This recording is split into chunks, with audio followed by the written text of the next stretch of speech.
Hello students, ये 10th UP के लिए बायोलॉजी की क्लास है। पिछली कुछ कक्षाओं में हमने जैव प्रक्रम के अंतर्गत अनुरक्षण पढ़ा था। अनुरक्षण यानी रख रखाव। अब उसमें एक सजीव के लिए अनुरक्षण का आवश्यक है, इसको हमने पढ़ा था। यानी अनुरक्षण के अंतर्गत जितनी भी मेटाबॉलिक प्रक्रियाएं हैं, उपापचयी प्रक्रियाएं, वो सब होती हैं।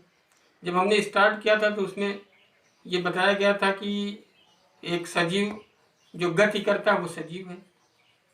अब गति जो जंतुओं में गतियां हैं, वनस्पतियों में गतियां हैं, वो अलग अलग तरह की हैं। अब वनस्पतियों की जो गतियां हैं उनकी वृद्धि से रिलेटेड होती हैं। जैसे मान लीजिए एक पौधा जब गति करता है तो बड़ा वृद्धि करता है। एक बीज जब अंकुरित होता है तो उसमें भी एक गति होती है, वो वृद्धि से रिलेटेड है। लेकिन जब आप जंतुओं की बात करते हैं तो उनकी जो गतियां हैं वो वृद्धि से रिलेटेड नहीं है। जैसे एक बिल्ली भाग रही है, तो बिल्ली भाग रही है, मान लीजिए चूहे को पीछे भाग रही है, तो उसकी ये गति जो है वो उसको वृद्धि नहीं प्रदान करेगी। तो जो भी कार्य हम करते हैं उसके जो है पीछे कुछ न कुछ हमारा उद्देश्य होता है, उस उद्देश्य को लेकर के करते हैं। तो जो अनुक्रिया हमारी होती है वो बिना उद्देश्य के निरुद्देश्य नहीं होती, किसी उद्देश्य से करते हैं। अब जो आपका चैप्टर है वो नियंत्रण या समन्वय है। तो नियंत्रण और समन्वय वो इसी से रिलेटेड है। हमारे पूरी बॉडी का नियंत्रण कैसे होता है, पौधे अपने अंदर कैसे नियंत्रण स्थापित करते हैं, और समन्वय का अर्थ कि कुछ जो है वो रासायनिक पदार्थ साबित होते हैं जो परिवर्तन हमारे शरीर में समय समय पे करते हैं और कुछ चीज़ों के लिए उत्तरदायी होते हैं। तो वो अब हमारा जो है वो समन्वय के अंतर्गत आ जाता है। अब देखिए, उद्दीपक, प्राणी और अनुक्रिया, ये तीन चीज़ें हैं, उनको समझने का प्रयास करते हैं। मान लीजिए बिल्ली जो है चूहे के पीछे दौड़ रही है, तो बिल्ली के दौड़ने का कारण क्या है? चूहे को पकड़ना चाहती है। अब तो बिल्ली प्राणी है और उसका जो है चूहा जो वो है उद्दीपक है। अब चूहे को पकड़ना चाहती है, तो कोई प्राणी, अनुक्रिया क्या है? वो दौड़ना है। तो कोई प्राणी बिना किसी उद्दीपक के अनुक्रिया नहीं करता है। तो इस तरह की जो चीज़ें हैं, जिसे कोई अनुक्रिया जब होती है तो उसको करने के लिए प्रेरित किया जाता है। जैसे मान लीजिए हमको कोई सुई चुभो देता है तो हमको दर्द का अनुभव होता है, या जलती हुई चीज़ पर जब हाथ पड़ जाता है तो तुरंत हाथ पीछे की तरफ हट जाता है। तो इस तरह के जो रिस्पांस होते हैं वो कोई न कोई इस तरह का कार्य होता है जो उसको करने के लिए प्रेरित करता है। कोई ऐसा उद्दीपक होता है जो उसको करने के लिए प्रेरित करता है। अब पर्यावरण में जितनी भी गतियां हैं, पर्यावरण में प्रत्येक अनुक्रिया जो है एक समुचित गति उत्पन्न करती है। ठीक है, तो यही चीज़ आज जो है हम इसको अध्ययन करेंगे और जंतु तंत्रिका तंत्र का अध्ययन करेंगे।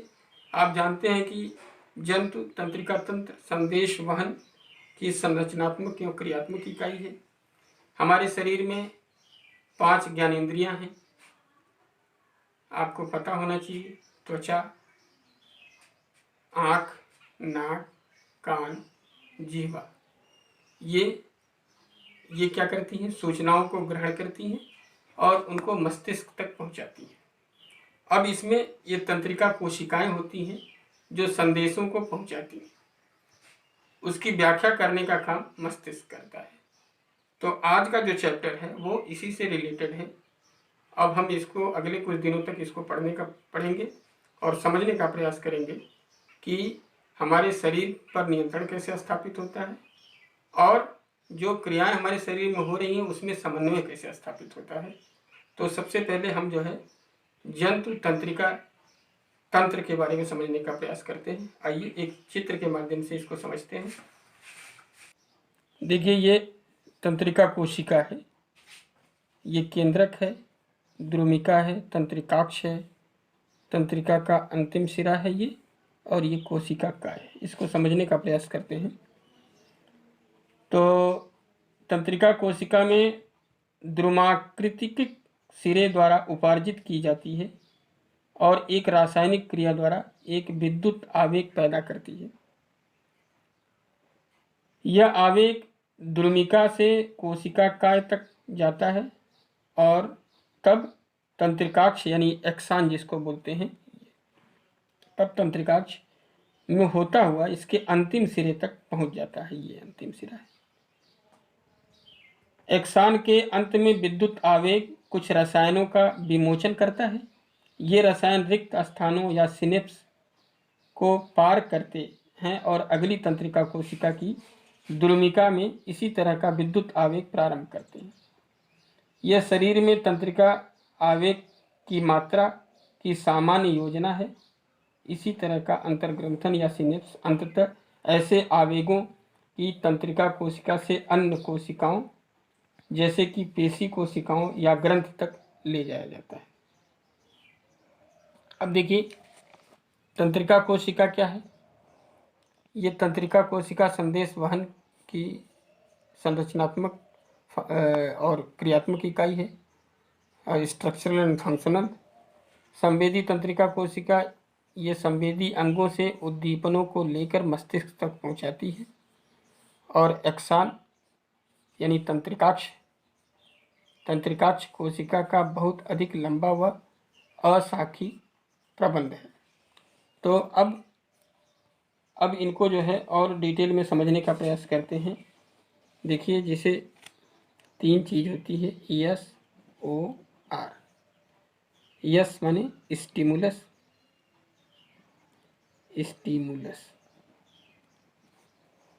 और ओरिजिन और रिस्पांस। बिल्ली का उदाहरण लेते हैं तो उद्दीपक क्या है, चूहा,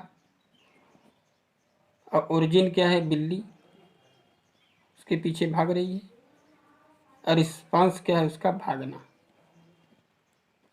तो कहने का मतलब जो भी अनुक्रियाएं होती हैं बिना किसी उद्दीपक के नहीं होती हैं। तो क्रियाओं को संपादित करने के लिए उद्दीपक का होना आवश्यक है।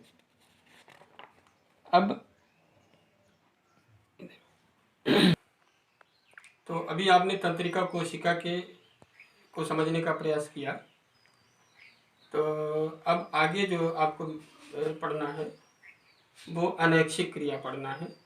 वो अगले क्लास में आपको बताई जाएगी, लेकिन उसको समझने का प्रयास करिए। जैसे नाक में कोई चीज़ पड़ जाती है तो हमको तुरंत छींक आ जाती है। उसमें जो है किसी तरह का मस्तिष्क से आदेश लेने की आवश्यकता नहीं पड़ती। उसी तरह से जब कोई चीज़ हम चलती हुई कोई चीज़ छू लेते हैं तो अचानक हमारा हाथ हट जाता है। तो इस तरह की जो क्रियाएं होती हैं वो अनैच्छिक क्रियाएं कहलाती हैं, क्योंकि वो जो है उसमें मस्तिष्क इन्वॉल्व नहीं होता है। क्योंकि मस्तिष्क तक सूचनाएं जाने में और फिर वहाँ से रिस्पांस आने में काफ़ी समय लग जाता है, और जो आपको रिस्पांस देना है उसको तत्काल देना है। तो ऐसी स्थिति में वो कार्य जो है वो रीढ़ रज्जु के द्वारा, स्पाइनल कार्ड के द्वारा संपादित होती है। तो जो क्रियाएं स्पाइनल कार्ड के द्वारा संपादित हो जाती हैं उनको अनैच्छिक क्रियाएं कहती हैं। अब इनको हम अगले क्लास में डिटेल में पढ़ेंगे। आइए आज के लिए होमवर्क लीजिए। पहला क्वेश्चन है तंत्रिका कोशिका का नामांकित चित्र बनाइए, और दूसरा क्वेश्चन है तंत्रिका कोशिका का कार्य लिखिए। कौन कौन से कार्य हैं उनको लिखना है। ये केवल 2 प्रश्नों के उत्तर आपको देने हैं। आप बुक से पूरा अध्ययन कर लीजिए। इसके बाद ये सारी चीज़ें जो है ये दोनों क्वेश्चन आप सॉल्व करिए। बस, धन्यवाद।